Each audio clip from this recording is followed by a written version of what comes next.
Thank you, dear Chair, distinguished colleagues. Let me start from my most heartfelt gratitude to our host, Danish Presidency, that they have decided to put this important discussion at the center of the opening of their parliamentary dimension of the Danish presidency in the European Council. I also want to take this opportunity and address the Minister to thank you for the very practical, concrete actions and leadership that Denmark has been showing in supporting Ukraine and backing Ukraine to be able to defend itself every single day. And I'm very grateful and humbly accepting this possibility to address you today as well. Dear colleagues, we Ukrainians are extremely grateful to all your nations, all your societies, governments, parliaments, for what kind of support you have been rendering to Ukraine till now.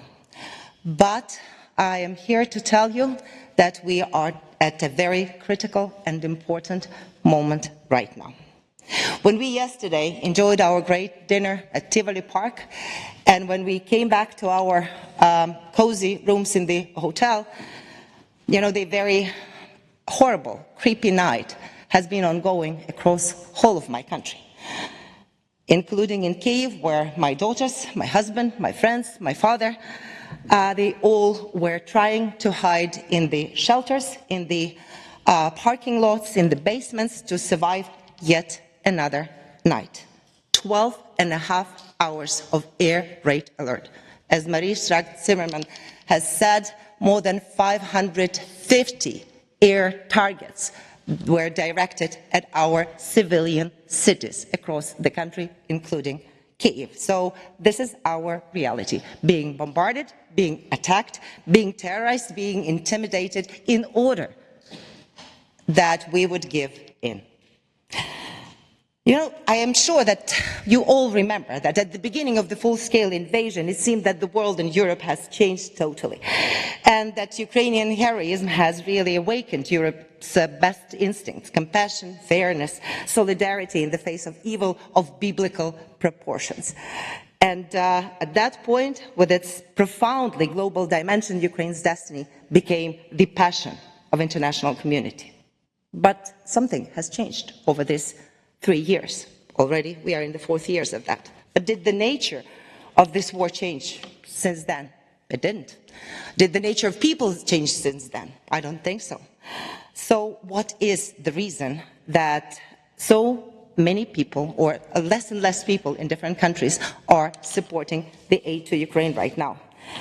As the war went on, Ukraine really started delivering less of this good, amazing, incredible news, good news, and the story of good triumphant over evil, or the David defeating Goliath, started to morph into the eyes of the world into a story of endless trench war, leading nowhere, only multiplying human suffering. And the new narrative has emerged. Anything is better than this damned war. This compelling, good-sounding narrative quickly swayed many opinion leaders worldwide.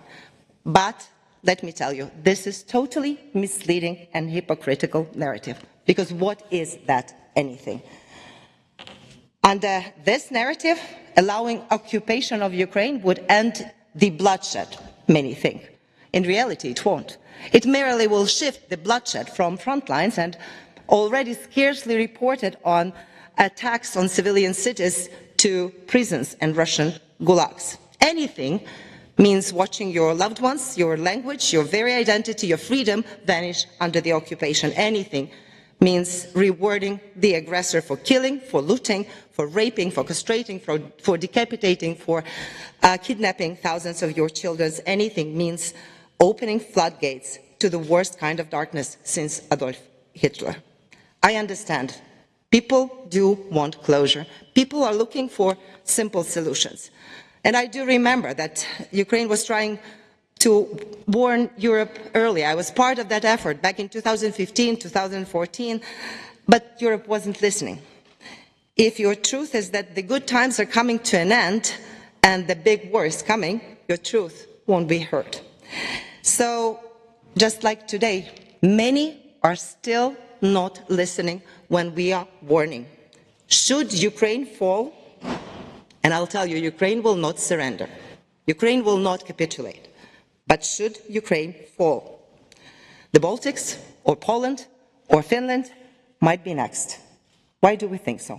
Because history teaches us so.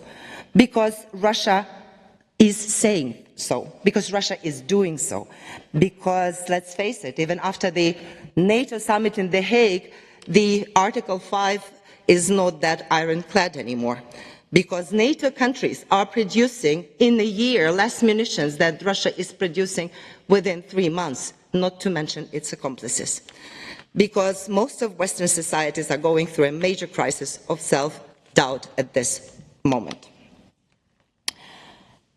So, people tend not to notice that only in June of 2025, Russia has launched over 330 missiles, including 80 ballistic ones, against Ukrainian communities and cities. 5,000 gliding bombs, 5,000 combat drones. It's pure numbers for you, but it's lives, it's homes, it's hopes, it's fates of our people right now. So in this moment of the war, when Russia intensifies its everyday attacks, in this world of rising darkness, when the US is really curbing down their role in potential defeat of evil, my primary hope is really on Europe. The time for half measures is over. The time for wake-up calls is over. We have to move beyond peaceful procurement processes and practices and ramp up the defense production at a scale. And also, as Danish colleagues are showing the example, increase defense investment in Ukraine. It's time for all of us to stop the escalation management thinking, because Russia is escalating without provocation. In order to preserve your way of predictable and secure lives, in order to be able to provide your people with those social benefits that they are used to in a welfare state, in order to ensure that your children can go about their dreams, act today in allocating the decided 3.5 or 5% of your GDPs to strengthening yourselves and turning Ukraine right now, not just to your temporary shield, but into a fortress that will ensure our common defeat of Russia. However surrealistic it may sound today, there is still a road to victory for Ukraine, but only if Europe accepts the reality that this is your war too. And this is not because we want to impose this on you. This is just because Russia has decided and is enacting this war against you already today. Ukraine is not merely defending its own territory and its own people. It is holding the line for all of Europe. And you are expecting that you should be ready to defend yourself by 2030. But do you have that time till 2030? Will we hold the line till 2030? The link between security of Ukraine and security of Europe has become undeniable, because Russia is not merely waging the war against a smaller neighbor. It is challenging the European and even global security order. So first and foremost, caravan of summits, list of statements won't do the job. It's military equipment of precision, technological capacity in real numbers being delivered to Ukraine already yesterday that might change the situation and the military tide, especially when the US halted even already promised deliveries of weapons to our countries. While you are trying to re-engage the United States, we should be able to act upon presumption that the United States is not here in the nearest time. Secondly, welcoming the release of the second tranche of the windfall profits from frozen Russian assets of almost 2 billion euros that Minister has mentioned, we are counting on swift implementation of earlier arrangements to support Ukraine's defense industry. And you have to remember that Ukraine is working under fire, our industry is working under fire with limited resources, but with unwavering capacity to adapt and overcome. So this is not only solidarity, it is a win-win strategy. Third, sanctions too must be evolving. Grateful very grateful for all the 17 packages of sanctions, but they, I'm sorry, are not enough. Important to go further. The 18th package should be much stronger. Otherwise, do not forget, every single euro that you are spending on Russian products is a bullet aimed at Ukrainian soldier, or it's a rocket or drone that is being aimed at Ukrainian civilian. Our common success is not out of reach, but it takes more than uplifting speeches or even finger-pointing at the US. It demands political courage, material commitment, and a clear-eyed rejection of comforting illusions. Please do remember, no one wants peace more than Ukraine. Ukrainians are the ones suffering, but we will not let Kremlin decide our freedom's destiny.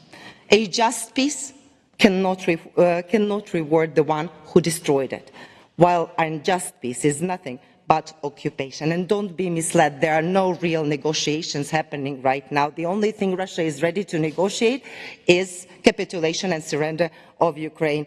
And it cannot be talked into peace, it only can be forced into peace. So peace through strength, as Maria Grace has mentioned, is the only viable approach, still awaiting to be implemented. It's a war where one nation wants to be an empire, wants to return to be an empire again, and another nation just wants to be. So the outcome of this war will define and decide whether the 21st century will be the age of autocracies and empires, or democracies still standing their ground. We have seen the world run by empires, so hope it was a lesson learned.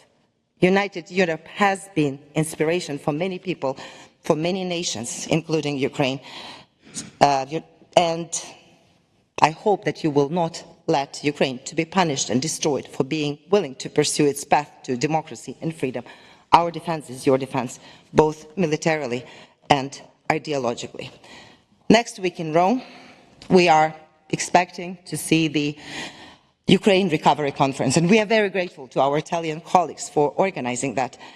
But the path to economic recovery and rebuilding runs through Ukrainian victory, not a frozen conflict or negotiated surrender.